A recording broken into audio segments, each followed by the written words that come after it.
Seguimos escuchando a los candidatos a Defensor del Pueblo de la Nación. Tiene ahora la palabra el señor Alejandro Marcelo Nato. Un gusto, un placer enorme estar aquí con ustedes. Les agradezco mucho a la Comisión Bicameral este gesto y esfuerzo por intentar elegir al Defensor del Pueblo de la Nación Argentina. Me parece que para aquellos que hemos tenido la posibilidad de seguir de cerca todo el proceso de estos últimos 16 años, esto es un gesto noble. Y verlos trabajar hasta las 9 de la noche de ayer también implica que tengo que valorizar el esfuerzo. Gracias por ello. Yo voy a hablar de mi plan de gestión, pero tengo que hacer un contexto, porque el plan de gestión está contextualizado. Y ese contexto necesariamente tiene un contenido político. Voy a hablar del estado de la ciudadanía y del estado de la democracia. Y el estado del Estado, alrededor de también la Defensoría del Pueblo y los derechos humanos, al igual que las otras dos categorías.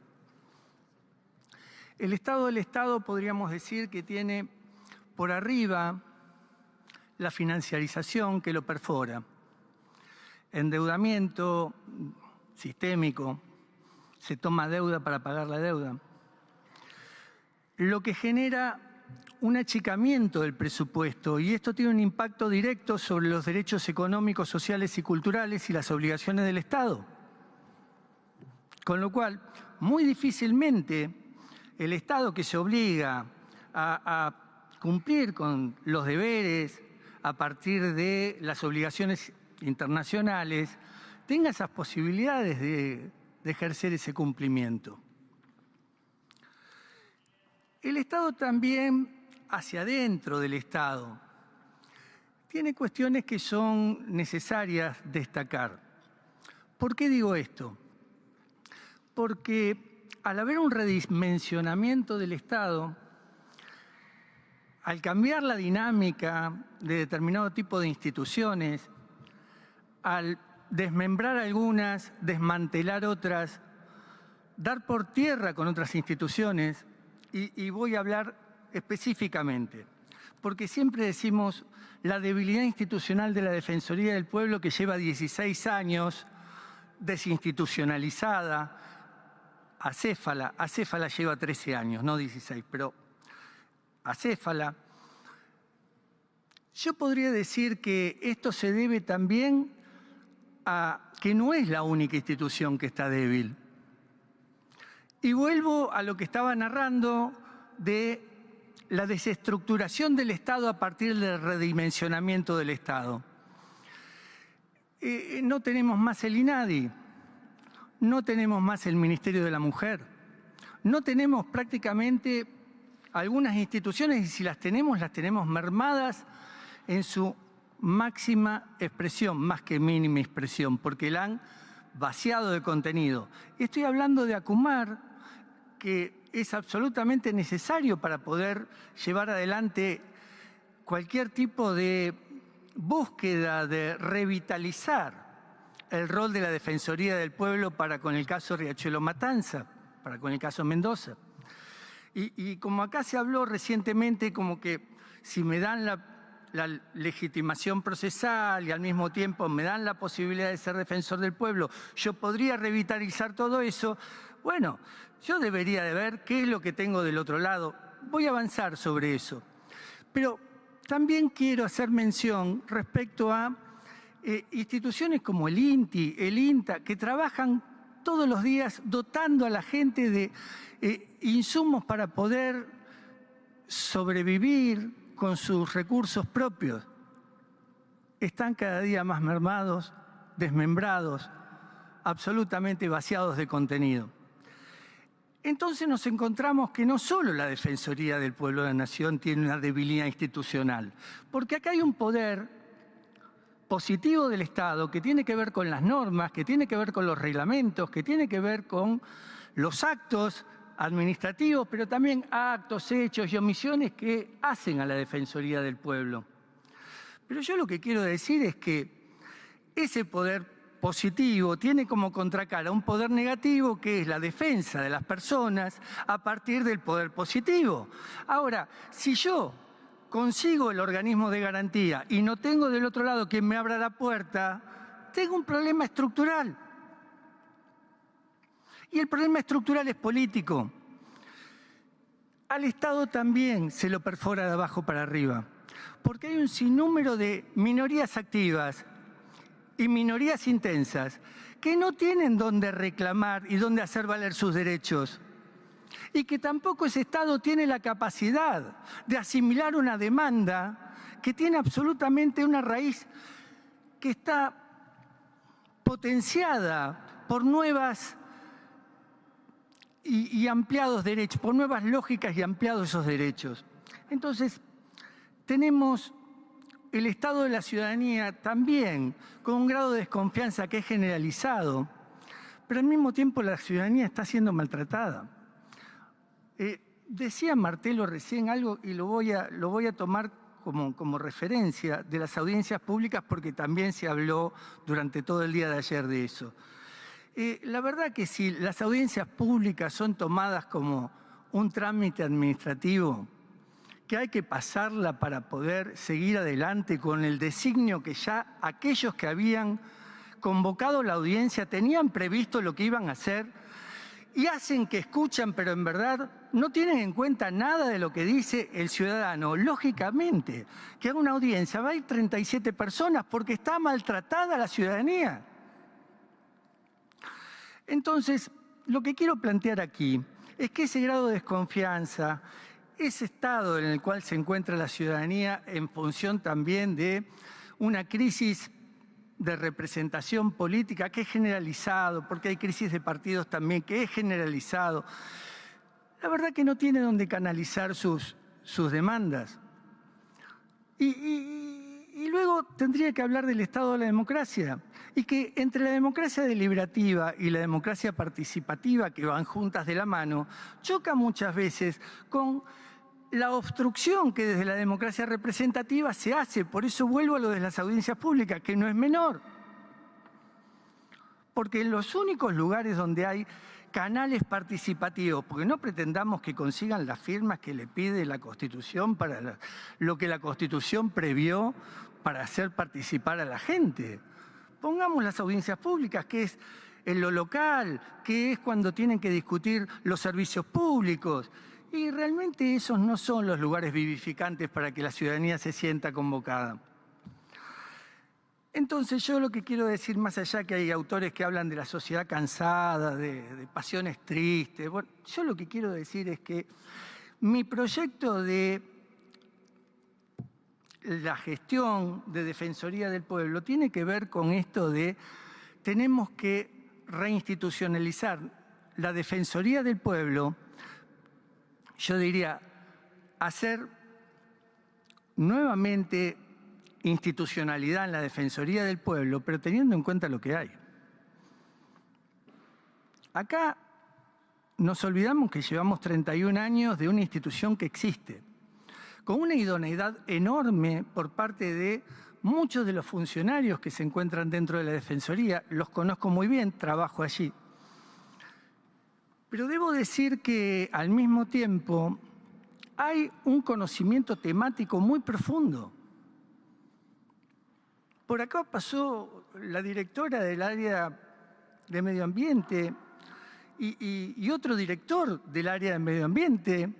Y la verdad que son compañeros de trabajo que yo puedo decir tienen una excelente visión del tema puntual. Y esa visión del tema puntual lo puedo llevar a cada una de las áreas de la Defensoría.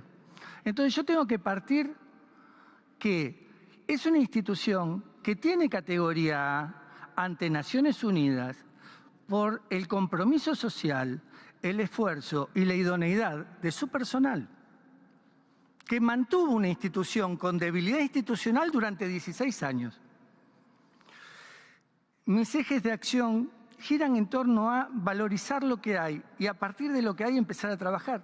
Recientemente la última expositora, dijo que nosotros habíamos hecho un trabajo en La Matanza. Y es verdad, yo trabajé en ese operativo en La Matanza y quiero decir que muchas de las cosas que toma la Defensoría como casos luego terminan siendo temas. Y luego tiene una incidencia directa sobre la política pública.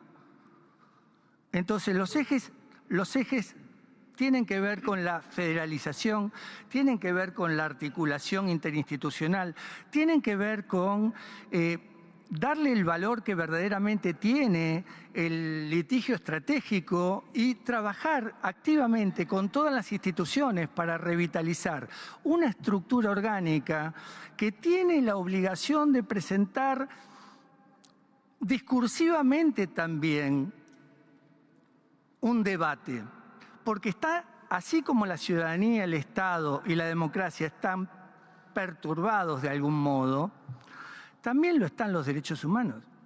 A los derechos humanos se los emparenta con garantismo, como algo peyorativo, se lo emparenta con un curro, se lo emparenta con la visión de algunos que verdaderamente están haciendo negocios detrás de los derechos humanos.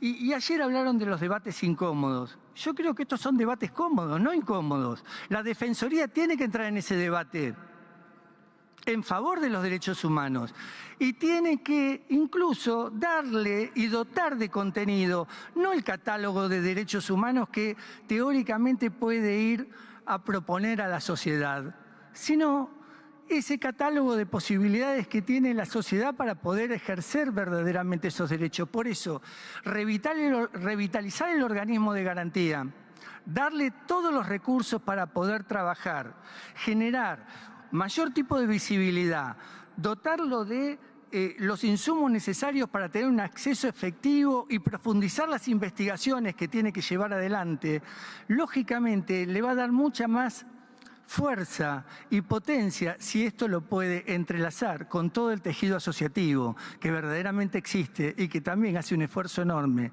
por ser parte de lo que es la democracia argentina, y si tuvieran un defensor del pueblo podría tener mucha más potencia y mucha más fuerza. Voy a estar del lado de los que menos tienen, porque para mí la justicia social tiene que estar en el centro de lo que es la dignidad humana y en el centro de lo que es también la búsqueda de una salida para que todos aquellos que menos tienen tengan un lugar dentro del dispositivo democrático.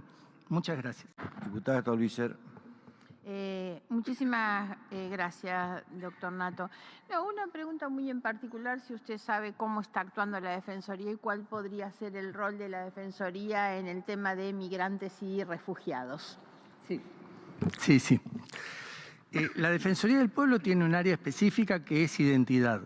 Y dentro de esa área de identidad se trabaja codo a codo con todos los colectivos que giran alrededor de migrantes y refugiados. Al migrante se lo acompaña en sus reclamos, en todo lo que tiene que ver con sus presentaciones ante la Dirección de Migraciones y en todo lo que tiene que ver con sus necesidades como migrante. Se tiene que articular para lo que hace al tema de refugiados, para sus apelaciones y su búsqueda de gestar espacios que pueden llegar a ser necesaria la presencia porque hay cierto tipo de límites a partir de decisiones gubernamentales en cuanto a la valorización de las apelaciones y el acompañamiento, tanto administrativas como judiciales, pero articulando con aquellos que dan acceso a la justicia vía asesoramiento jurídico gratuito. Es más, la Defensoría del Pueblo está instrumentando un convenio con la Universidad de Buenos Aires para poder tener uno de los centros de atención jurídica dentro de la Defensoría para tener mayor tipo de presencia en esa articulación. Es muy importante el rol que cumple la Defensoría alrededor del tema migrantes, porque hay muchísimos reclamos telefónicos que se plantean en cuanto a los rechazos o las no admisiones de determinado tipo de cuestiones de derechos económicos, sociales y culturales. Incluso el gobierno le ha puesto un límite ahora para poder acceder a la salud y para poder acceder también a la educación. Y esto va en contra, este límite, de lo que son los derechos económicos, sociales y culturales, en lo que hace al Pacto Internacional de Derechos Económicos, Sociales y Culturales. Con lo cual, si tuviéramos el instrumento jurídico necesario como para poder presentarnos judicialmente, yo creo que aquí sí yo no tendría temor de plantearlo como litigio estratégico. Porque todos los que vienen acá dicen, no, yo no voy a tocar, voy a manejar prudentemente el instituto procesal, porque es lógico. Al gobierno no le gusta que lo controlen, a los gobiernos no les gusta tener enfrente a alguien que judicialice temas. Pero cuidado, hay temas estratégicos dentro de los cuales la Defensoría no puede dar la espalda. Y si algo es inconvencional, como es este caso donde se le pone límite al migrante para tener acceso a derechos económicos, sociales y culturales, en este caso que tiene que ver con educación y salud, que tienen que ser universales, porque el principio de universalidad está en todos los instrumentos jurídicos internacionales. No hay duda que allí sí, como un litigio estratégico, trabajaríamos con las instituciones que son directamente ligadas al tema migrantes para poder presentarnos juntos ante la justicia. ¿Puedo una más? Sí, cómo no. No, en el plan usted pone uno de los focos en la modernización de la recepción de las denuncias o quejas y el trámite. En gran medida la eficacia que le podamos dar a esa recepción y trámite me parece que es la garantía efectiva sobre la acción. ¿En qué consiste esa modernización que usted está planteando? Sí, yo creo que hay algo que por el tiempo escaso yo no pude hacer mención, y la verdad que tampoco soy autorreferencial ni quiero serlo. Pero tengo que decir algo que me parece que es importante. Yo llevo 25 años trabajando con Defensorías del Pueblo y conozco perfectamente el andamiaje de las Defensorías del Pueblo de las provincias y de los municipios. Muchas de ellas han aceitado sus canales de incorporación de queja, y tomar esos ejemplos son necesarios para poder dotarle a la Defensoría de mayor tipo de presencia, no solo territorial, sino también de presencia en lo que respecta a la recepción de la queja. Yo creo que hay que abrir otros canales, y esos canales tienen que ver con lo digital. Yo creo que hay que darle muchísimo más presencia a todas las nuevas tecnologías para que haya más facilidad también para la presentación. Pero cuidado, sé que hay una brecha tecnológica y que muchas personas no acceden a lo digital. Por eso es importante también la construcción de la territorialidad. Y en esa construcción de la territorialidad, al trabajar codo a codo con todas las defensorías del pueblo del país, he conocido 5 camadas de defensores distintas ya. Trabajar con las defensorías del pueblo del país y con las defensorías que son provinciales y municipales, y al mismo tiempo trabajar con las instituciones que están allí, porque el estar allí lo pongo como una categoría conceptual. Necesitamos dotar de los recursos necesarios, pero no económicos, sino de presencia para poder recibir la queja. Entonces, allí sí, generar articulaciones, coordinación de acciones, interinstitucionalidad, intersectorialidad, trabajar con las universidades para ello sería fundamental a los efectos de darle más densidad a la presencia de la Defensoría en todo el territorio argentino. Gracias, doctor Nato.